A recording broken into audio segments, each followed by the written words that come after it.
আসসালামু আলাইকুম প্রিয় দেশবাসী। এই বাংলাদেশ একটা দেশ মুক্তিযোদ্ধাদের দেশ। এই বাংলাদেশে স্বাধীন ৭১-এ তারা যুদ্ধ করে দেশ স্বাধীন করেছে, মাতৃভূমিকে রক্ষা করেছে।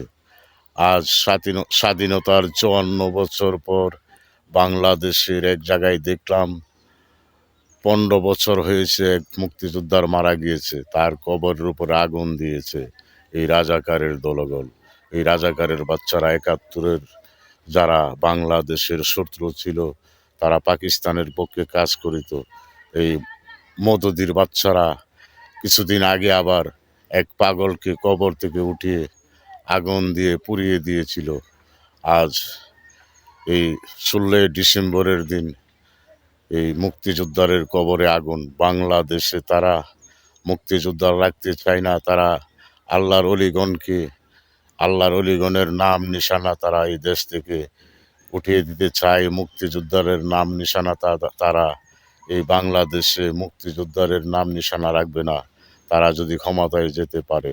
এখন বর্তমান সরকারের উপদেষ্টারা ও আইনশৃঙ্খলা বাহিনী, তাদেরকে বলছি, আপনারা কি মুক্তিযোদ্ধাদের পক্ষে থাকবেন না রাজাকারের পক্ষে থাকবেন, সেটা আপনাদের উপর নির্ভর করে। বাংলাদেশের নির্বাচন ২০২৬ সালের নির্বাচন, আপনারা কি করবেন? এখনো দেশের জনগণের জন্য কাজ করেন, এখনো সময় আছে, দেশের জন্য কাজ করেন। এই রাজাকারের জন্য আপনারা উঠে পড়ে রাখবেন না।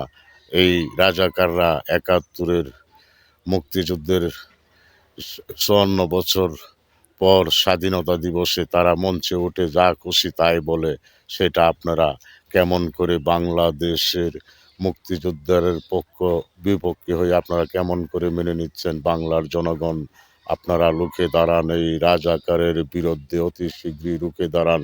তা না হলে দেশের মুক্তিযোদ্ধাদের নাম নিশানা উঠিয়ে দিবে তারা এই আল্লাহর অলিগণের নাম নিশানা উঠিয়ে দিবে বাংলাদেশ থেকে। যারা এই রাজাকার ছিল ৭১-এ, তারা এই বাংলাদেশটাকে লুটে পুটে খাচ্ছে আর দেশের মানুষের নানান বেহেশতের টিকিট দিচ্ছে।